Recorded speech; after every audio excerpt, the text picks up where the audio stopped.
Your Eminence and our President, let me respectfully recognize all the other leaders that are here present and sincerely thank you for this invitation. I'll start by sincerely.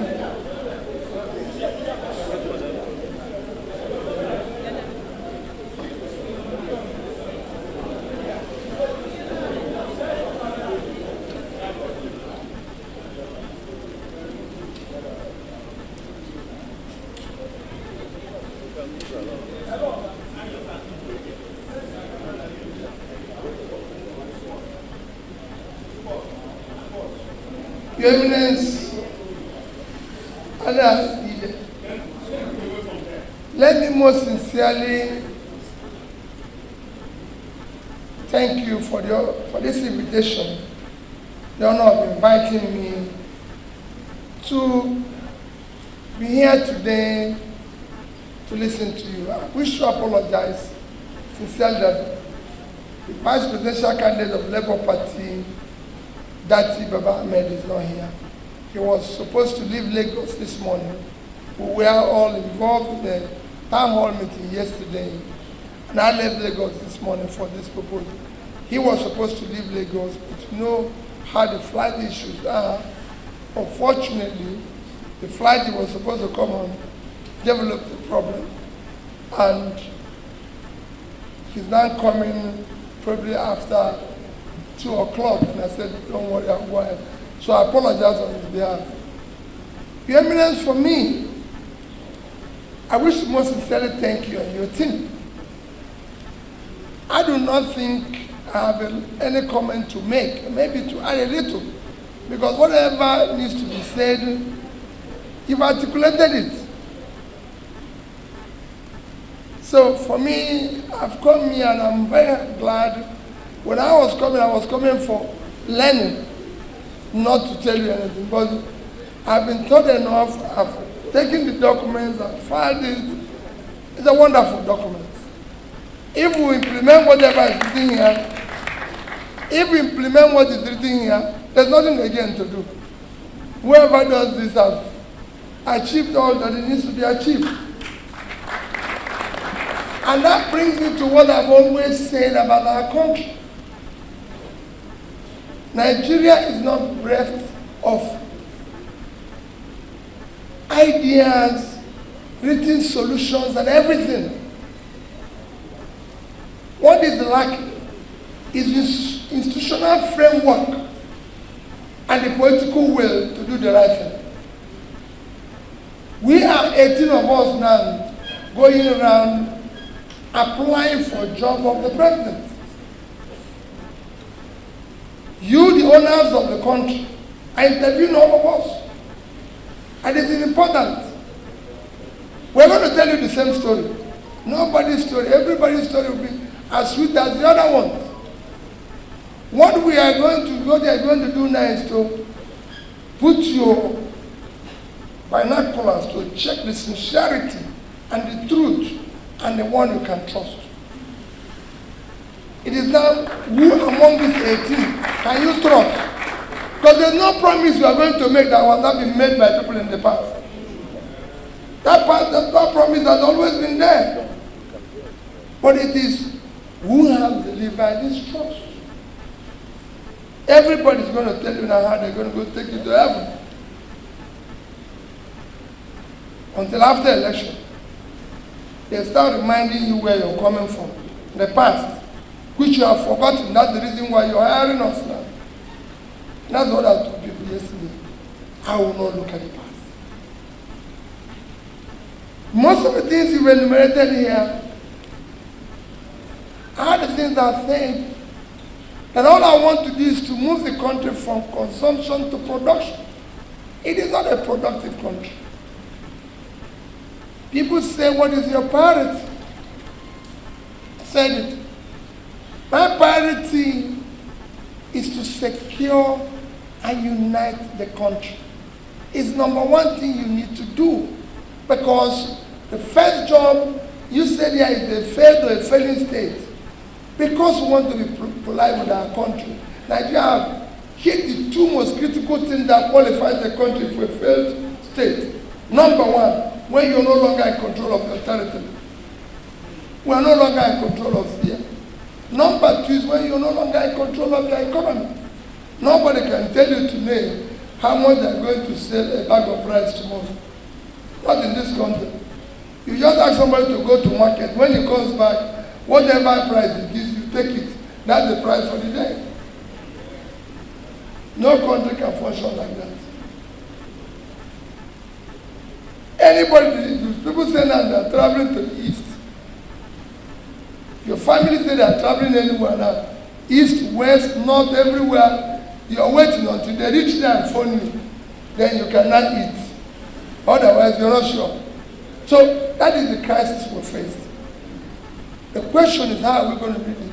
This is, you saw the last report where we now move, where we have over 133 million people living in poverty. No country can have that number of people living in poverty and you will face the crisis we're facing. And how did we get here? All that you've said here that is not happening is cumulative effect of leadership failure over the years, which we can say supported by complacency of our people. So I assure you that I'm committed. Let me say it first. I'm committed to what the charter.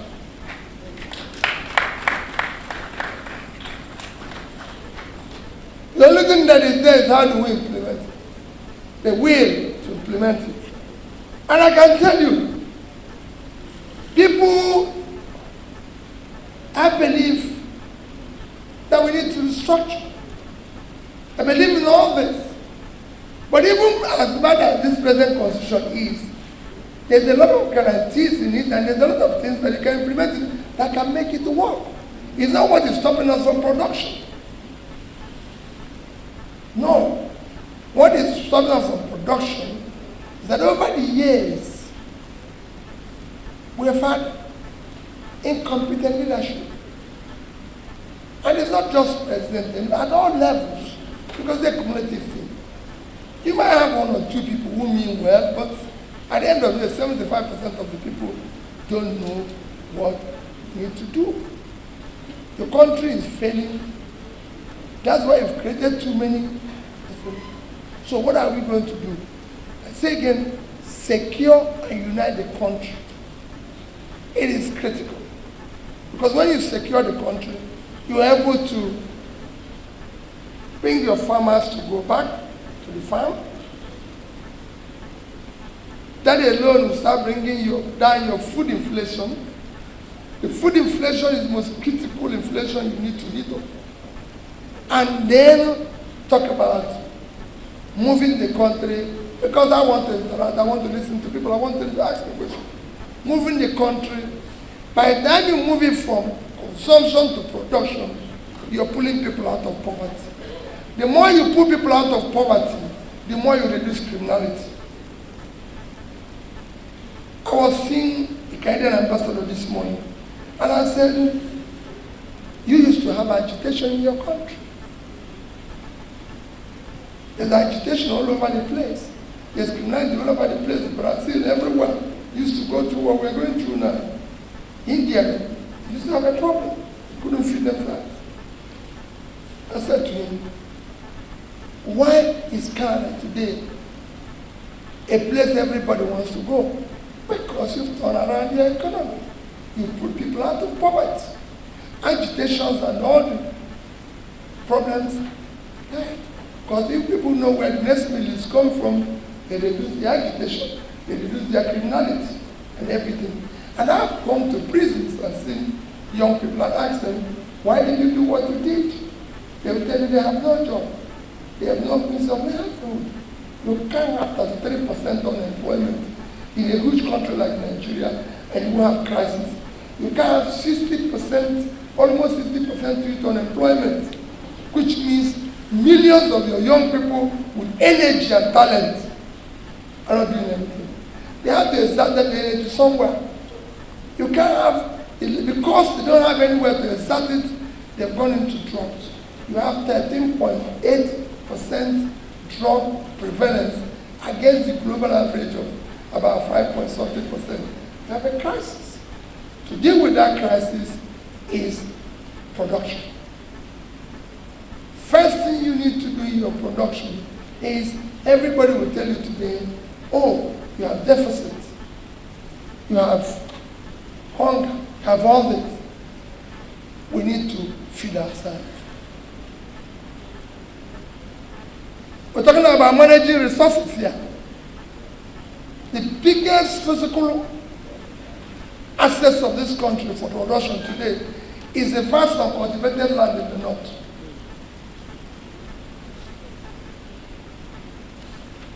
That will give Nigeria more money than what we're getting from oil. I've shown state after state. I was in Benue on Friday. I went to see a group in Boko. They read the paper like this to me. And all they complained is hunger in the land. Hunger. And they said they are predominant in Benue and Kogi. And I said, then you're hungry. It shows why the country is unproductive. And I said to the leader, Benue is 34,000 square kilometers of land. Fertile land. And you're looking for food. Benue, 3.something million people living on 34,000 square kilometers of land. I said, sir, that mine is to tell you countries that have done better. Netherlands, without water, is 33,000 square kilometers. Without water. Their agricultural export last year is 103 billion euros, about $120 billion. Benue cannot feed itself. They have 17.4 million people living on this land space. Benue is the same land size with 3.something million. So they have more space for agriculture. These people have less space. But they exported 100 and something billion worth of agricultural product. Benue is looking for food. Because it's not a productive country. If Benue can do 1%, not 2, just 1, of what they did, Benue would have produced $1.2 billion. At 650 naira, is about 750 billion, which is about 4 or 5 times the budget of Benue State. But they are looking for food. They are coming to Abuja for statutory allocation. And I told them, Kogi, the same thing.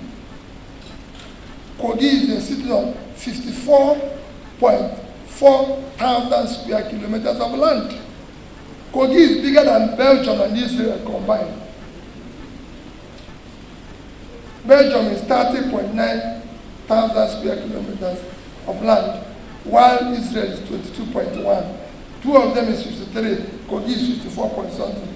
They are looking for food because they can cultivate food. Kogi sits on Mambila Plains. Mambila Plains, you can cultivate flour there. Kenya did flour export last year. I was in flour field of over 500 million. Kenya is in Africa. They have land for coffee. Ethiopia exported 1.1 billion worth of coffee last year. They have land for tea. Sierra Leone, I'm talking about Pierre, did 1.4 billion in tea. They are waiting for statutory allocation for the little we'll get from oil. We leave this country, live on 923,000 square kilometers of land, 220 million people, or 200 million people, whatever it's called. Our total export last year, Your Eminence, is 18.9 trillion naira. If you divide by official rate, it will give you, which is 410, it will give you 47 billion. If you divide it by rate of 650, it will give you less than $30 billion. I will show you 10 more countries because I want to answer questions from everybody. Vietnam, which if you go and Google, you will see that year 2010, you can compare these two countries. Vietnam is 100 million people living on 331,000 square kilometers of land. So they live on a third of our land. We are 900 and something. They are half of our population. Their total export last year, merchandise exports, is over $350 billion. So we couldn't do 10% of what they did. And 95% of their exports is manufactured goods. It is not natural resources, which is what we are sharing here. It is not. It is manufactured goods. Electronics, over 60-something billion. Clothing, which they can do in about everywhere, over 32 billion. They did more in clothing. Towards what we did in oil, they did it in clothing. That's clothing. That's what we're waiting for. Everybody is waiting to share from the oil. That is why a state like Borno have crisis, because there's no production. Borno is 70.9 thousand square kilometers of land. Borno is almost 2.5 times the size of Netherlands. Definitely same thing, but they're not doing anything. You go to Niger State, the state is the same thing, 76.3 thousand square kilometers. 7 local governments is under control of bandits. No production. So we can't go on this way. The country must move from consumption to production. You must remove the sharing formula for production formula. That's what will change the country. And it can be done. Today people shout about rate of Naira. The rate of Naira is very simple. The rate of your currency, Your Eminence, is driven by your reserve and your export. It's a simple thing. There's nothing that drives it. Your reserve and your export. If you don't have reserve, you don't have export, you have a problem. And it's what I'm saying now. You're not producing anything. You're not exporting anything. So you cannot. People are talking about deficit. Deficit because they criminalize country. You're no longer exporting anything. Nigeria is the only country that's been criminalized. People are busy stealing whatever is remaining. We're the only OPEC country that could not meet up our obligation. Apart from Venezuela, because they have sanctions. We're looking for foreign investment. But people are still on oil. Your Eminence, those who steal oil are people in government.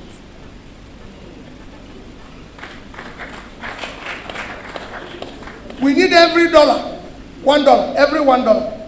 We need it. But Your Eminence, in 2 months, we lost about $5 billion.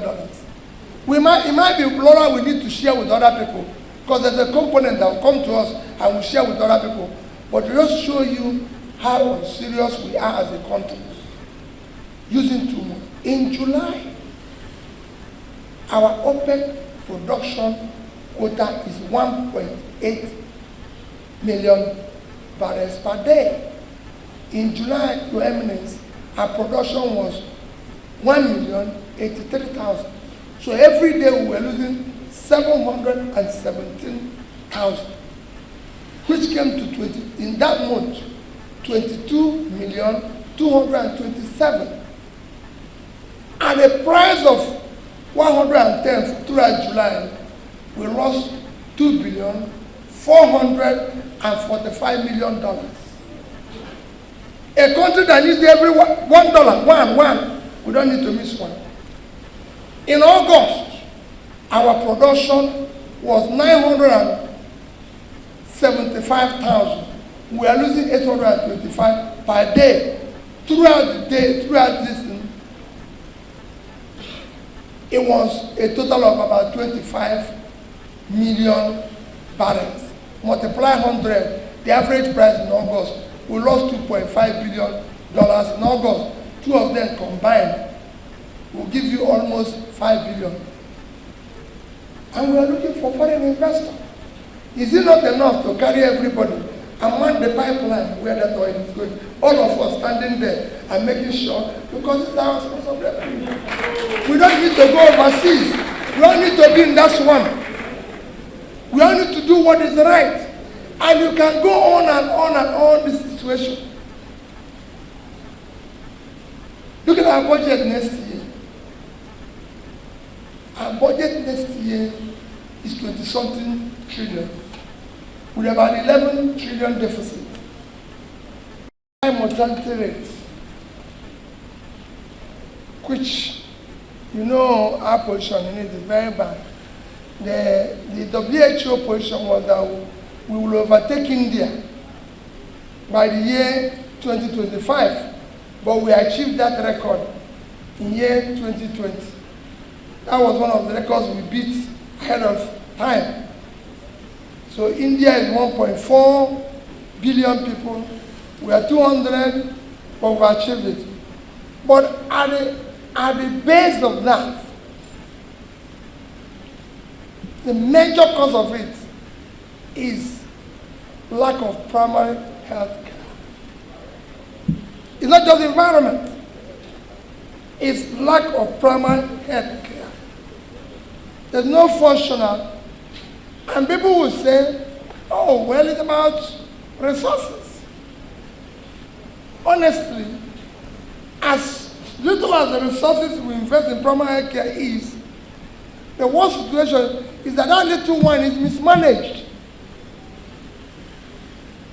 So you hardly don't have resources, you're not training manpower. The entire north where it is more, you can't post nurses, midwives to the north. It comes to what you're saying, the environment and working environment is not conducive for them. They don't want to stay, so they will go away. Because of lack of education, the people also don't want to go to proper health facilities. So it's a combination of a lot of things that you need to do to tackle that. Education of the women in the north. You must invest in young girls in girl child education to be able for the new mothers to understand need to go to the hospital. You must also provide and support an environment where that will make it attractive for health workers to stay and build the primary industry. It's a combination, but it is a critical thing. Because you can't talk about development is saying on three things: health, education, and per capita, pulling people out of poverty. So you must deal with that. It's something that we need to do. Somebody mentioned energy crisis. Our energy crisis, solving it is not rocket science. 3 nations of the world have, in 5 years, doubled their power generation, distribution, transmission and distribution. Those 3 countries in the world are Egypt, Vietnam, and India. So they are developing countries. Egypt has about now to start exporting power to Europe. They were under 20,000. After their crisis, they found out what their problem is. That they included power, and they decided to deal with it. South Africa, in the past 2 months, declared emergency in power. South Africa is 60 million people, generating, distributing about 50,000 megawatts, but they declared emergency. For people who are generating 5,000, transmitting and distributing that, haven't declared anything. If somebody who has 50,000 declared emergency, what do you think he would declare? War. And that's what I'm going to declare. First is that today, we have installed capacity of 12,500. About that. Transmission, we have, this is Sam's house. We don't have the transmission and distribution infrastructure to distribute what we have already installed. If you decentralize and work on the transmission and be able to, with as quickly as possible, be able to transmit and distribute the installed capacity by supporting even power generation companies through dedicated gas supply, ensuring they have access to funding and everything. Don't go to the past that people are saying, oh, the power privatization was wrongly done, the power this thing. That is yesterday. If you have a car and have engine problem, don't start talking about those who drove it before I have engine. Let's fix the engine and move the car on. I'm not ready to talk about whether it was done good or where we meet it, let's fix it. If you're able to do that, then you now start also of energy mix, embedded power, any other thing you can use. There's so many things, everything that people can use to generate power. Support it. Invest in that. It's something that can be turned around as quickly as possible. In the issue of grazing, you captured it here. There's nothing wrong. All they want is the same thing. We are not the biggest cow farmers. Now that we are the biggest milk. Then we are not even among the biggest 10. So why is our own causing trouble? If it's trouble, then other people who are doing more, they have been more there. So you need to deal with it. And you've said it here, options you want. And I assure you, those things will be followed the way it's pointed out. So you talked about the issue of security. I won't give you detail. Because if I give you detail, I won't have anything that I used to catch them when I come. But I assure you, a few things you've mentioned, where no country of our size, first, our personnel is too low. Said it in other countries where people are. Egypt is 100 million. And they have about 1 million police. We are 200 million. I read that our police is 370. This present IG told me no, it's about 320. IG told me. I read it's 370,000. IG told me it's 370. For me, it's minus 70, which are following people like me around. So those ones are no longer included in security operating. So you have 250,000 for a country of 200 million people. And I can tell you, 50% of them is not armed. So they're just people who have uniform without any means of protecting anybody. They will even go before other people leave if there's a problem. So you need to deal with that. What we need to do is to man them properly. So you need to find the right manpower, equip them, train them properly, bring technology into it. This is the only country I know you do kidnap people, use phone, negotiating with their family. If you are sick, they will bring doctor, he will treat you, the doctor will go back. So everybody know where they are, except those who are supposed to catch them. So that shows you there's a problem. It's compromised. That's why I said you deal with it. You deal with it when you have proper training, proper manpower, and that's how you start. It can be solved. And like I said, simultaneously as they are doing this, you need to have local police and national police. It's not everywhere.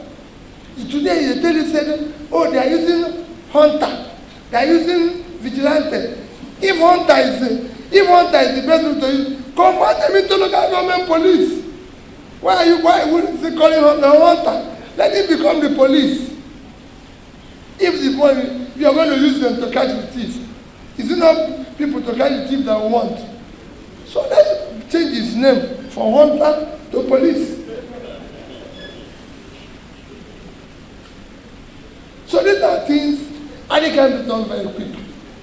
Our military, everything, you equip them. I give them a condition. Look at our Navy. Our Navy can give, look at all the excuses people are giving about stealing our oil. This person will say, it's this person. That person will say that. No ship can come into your territory without Navy knowing what's in the ship. What the NPA MD said is that when the ships come here, they switch off the dictation, what they used to dictate the ship on the sea. Hey, this is even canoe, you can see it on top of the water. Top of tank. So give us some excuse. These are things you need to minimize and stop it. So when you stop it, it will be a different thing. But for security, we'll deal with it. The last question is the issue of micro, small businesses. Sir, the engine of every country developing is micro, small businesses. You cannot do anything without that.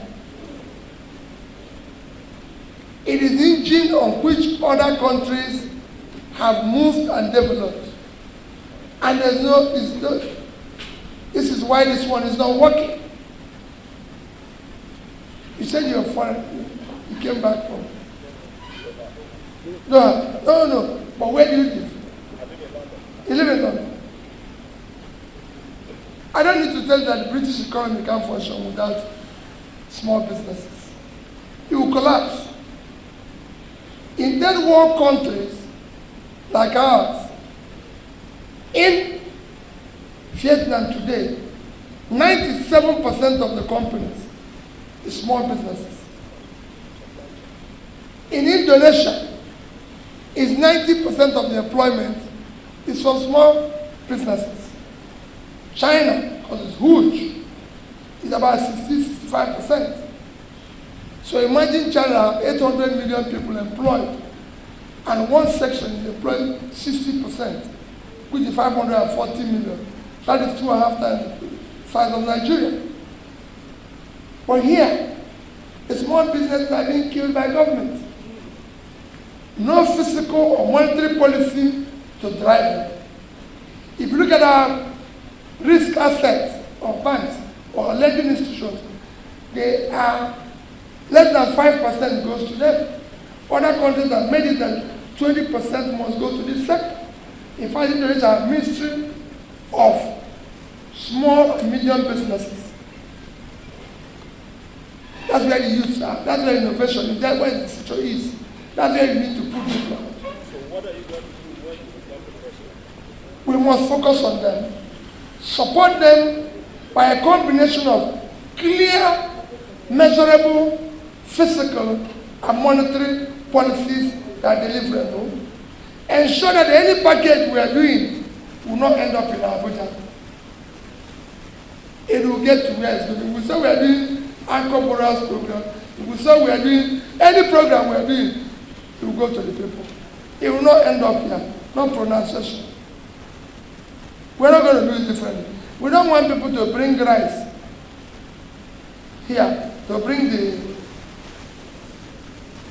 pyramid of rice and listen. We want the price to reduce in the market. That's how people will know we are producing more rice. They don't want to see the pyramid, they want to see reduction in the price. And that's what we're going to do. And they will see it happen. Thank you.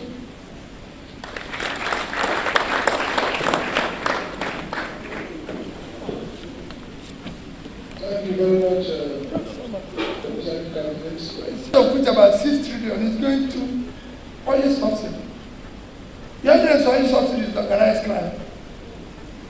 We can't consume that amount of fuel daily. How can you put more money in subsidy than you're putting in health and education? Well, everybody knows that the more a country is educated, the better its development. And you're not doing education. You're not doing it. So, your evidence for me, I will not take it. Because like I said, everything you know it here. You know how to solve the problem. What we are saying is, who is prepared to deal with this? That is it. And I'll assure you that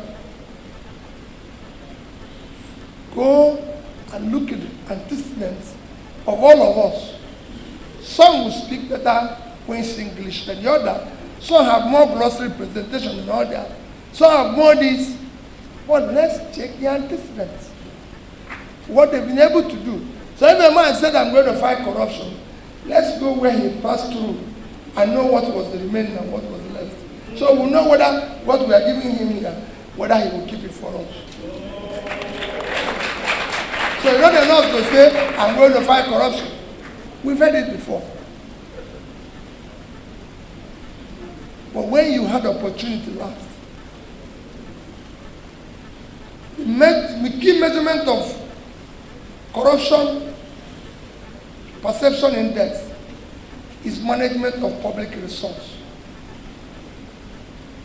That includes appointment. Nepotism is a major part of corruption.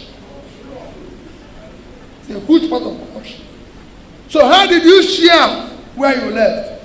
If you were governor or anybody, how many people did you appoint that belong to you?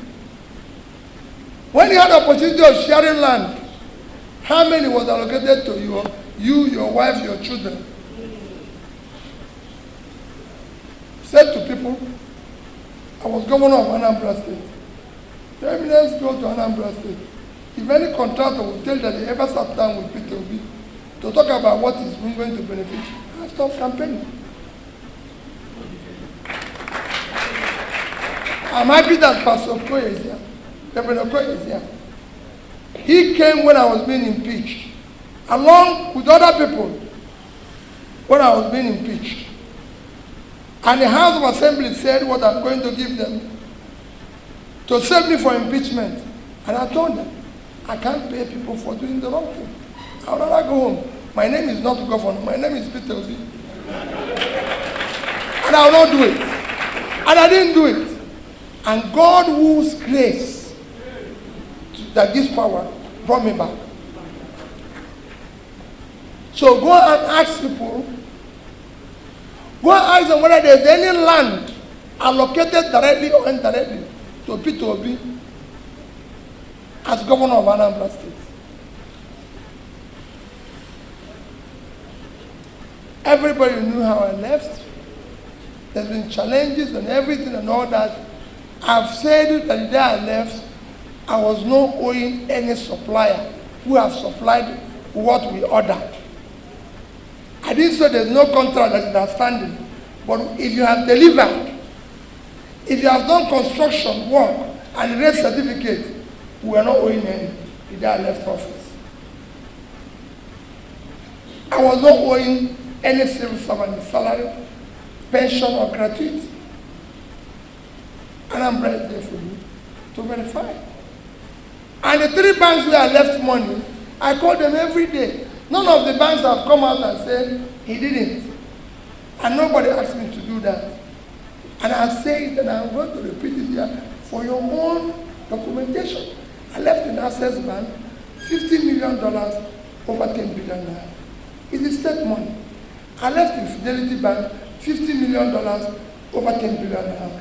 I left in Diamond Bank $50 million over 10 billion naira. Until today, Anambra have never bought me a bottle of water. When they brought something for me to sign and said it's gratuity and pension for the governor, my speaker was very generous. How they will build a house for me in North, I can build one in Abuja, buy me car, do everything and all that. And I say, Mr. Speaker, I don't live in Abuja. I don't need a house in Abuja. I'm not saying it's wrong for those who have one, but I don't live in Abuja. I don't have a house now. We are not going after today. Because I don't live in Abuja. I live in Onitsha. I have a house there. And I have a flat in Lagos. Because I don't have to have a house everywhere. So I said, Mr. Speaker, I finished my work. I'm going home. Other people will come and do it. So, Your Eminence and your team, let us build a Nigeria. I said to the people of the North, next year's election should not be based on tribe. It will not be based on tribe. If it is by tribe, the North would have been safer. The North would have been more developed. Because they've always been there. They don't buy bread cheaper in the North. The poor people there are worse. If it is by tribe, the 10 poorest states in Nigeria is in the North. So it is not by tribe. The South don't buy bread cheaper. I've told them, yes, I believe in what you said here. We must all respect the issue of religion. It is sacrosanct that we live with others here. And we must respect that plurality. But even at that, I don't want us to blindly follow people because of religion. No group buys bread cheaper. I don't see where Christians buy bread cheaper. Or there's a road they tied and said only Christians. So everybody will pass through it. I've asked people, show me road where they say it's only for Muslims. So we can pass through it. Or where they buy bread cheaper. If we don't know what to do, I'll send somebody to go and buy it cheaper for me. Or where bag of rice is sold to anybody cheaper. So, I don't know. It should not be by anybody thinking it's his father's inheritance or his turn. It's nobody's turn. It's turn of Nigerian children to take back their country. Nobody's turn. We've seen enough of this. We must have a country. And I said to the North, I will change the North. That vast land, uncultivated land, I'll turn it into an agricultural land. And it will be agent of production. We don't need oil. That land can give us 3-4 times what oil is giving us today. Oil is a diminishing asset. Soon it will not be worth nothing. What we should be doing now is using the resources from the oil to clean up the environment in Niger Delta, which we have refused to do over the years. Because we can't leave them like that. We need to deal with them and clean up their place. We have resources all over Nigeria that can help us to build a better Nigeria. The world has moved. We can't be trapped in yesterday. We must have tomorrow. And that tomorrow is what I'm offering. We can't use the process of yesterday. We can't use those who didn't do it yesterday to solve tomorrow. They don't know what it is all about. And it's not going to be the same thing. If they know, we won't be here. So somebody can be applying for a job where he has been in charge and drove this car to a ditch. The car is having a problem, has engine problem, and you say you can continue driving it. It will not work. You're going to kill everybody. We're not going to allow you to do that. It is time for you to go and retire in peace. The job requires physical and mental energy. 24 hours. Because we're not in a mess. If it was normal, we can manage it. But where we are now, it doesn't require any management. It requires the driver, the captain must be clear. He must be in charge. I will be in charge. I will make sure it works. In our country, people don't do what is expected. They do what is expected. I will be there. I turned around the education. I didn't change the teachers. But I turned it around from 26 number 1. We didn't change the teachers. What changed that I was there. I visited 500 and something schools. Everybody had my phone number. We need to cut cost of governance. People waste time here. You see local government chairman leave local government for 2 weeks. You see governor staying in Apple. What are you doing? See governors and people accompanying people. Go and ask them, no commissioner in Anambra State ever saw me off to the airport or welcomed me to the airport. When I was coming here this morning, I called telling Kesh. He said, I said, Kesh, so let's go here. He said, where are we going with? I said, they invited me alone. They didn't say me and Tim. So why are you calling all this stuff? Okay, woman leader is around. Let him go with us. So we can be 3 or 4. We must shut this because all these things you see are at the cost that we need to fix schools. Why will a governor be accompanying the president to be going around? Doesn't he have a job to do? They should stay there and tell the local governments and the communities within the states. That's what we need. We need a new government. We need a new place. We cannot continue this old way. It will not work. What they are telling you is to give us the chance to continue the same thing. No. It must change.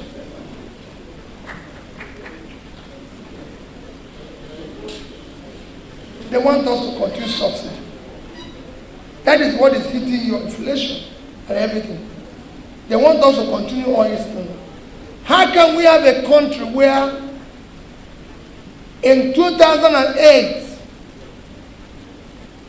our debt, I'm sure Sam knows, and in 2000 where our debt is, today we move from about 10 trillion, 15, we are now hitting 70 trillion. Over 100 billion added without anything to show for it. If we are doing 10 billion to power, we won't be talking about power today. And you can go on and on and on. But dear people, today is far well spent. And I'm sure some people will have questions. Let me cover the other ones when there's question. But let me assure you, my commitment to this is total. I want to be given opportunity to hire young, energetic men and women and start solving this problem. I want to pull our young people where we have so much energy and talent. I want to invest in them because they can change the world. That's what I want. I don't want this. We don't need people we don't need to go back to where we're coming from. Go and check my record. It's there. Leave any distortion. I didn't say I solved every problem. But check where I took it from, where I ended, and you come. Have an idea. And I believe that I can solve this problem. Very clearly. And like I said before, we are going to do the right things. Daddy and I, he's a young man, he's shown it, he's entrepreneurial and everything. And every day we sit down and I tell him that we must stop wealth without enterprise. That's why the country is not progressing. Anybody who has wealth must show us his factory, his shop, his office, or this. We must stop corruption. Corruption kills entrepreneurship. It kills professionalism. How do you tell a professor in a university to be doing research, to become a professor, when a thumb merely lives like a star? You can't. We must reward hard work. We must reward talent. That's how societies progress. It's not happening today. We can't continue to celebrate criminality. These are things we want to change. Bring value that have changed other societies here. It's not going to be easy. People will always say, Peter, how are you going to do it? The eminence have done it at a small level. I'm happy there will be Anambra people here. Especially people like Pastor Okoye. You know that every day I come to Anambra State, Abuja, all I hear from the presidency is that people are not happy with you. When I was governor, nobody was happy. All the elites, because they live off the constitution. So they were not happy. But this is not about happiness. Nobody will be happy if I go in tomorrow, but Nigeria will be happy. Because we'll build Nigeria. Our schools will work. We are going to educate all those educated people in the north. People say to me, you have millions of people uneducated in the north. No. Those uneducated people in the north will surprise you. They learn the Quran. So they're intelligent. I'll meet them where they're learning Quran and teach them skill. So by the time they finish, they become source of production. That's what we are lacking today. So I assure you, Eminence, applaud you, I thank you for what you're doing. It is an exemplary thing. I wish other organizations are meeting and give me this type of paper. I'm going to take all of them back. One thing I can assure you is that there's so many papers like this packed somewhere. What we need now is implementation of it. And I is committed to implementation of it. I'm not going to give a school. The job of a leader is not to give a school. I'm not going to complain. It's not the job of a leader. And I will remind Nigerians of their past. Because if the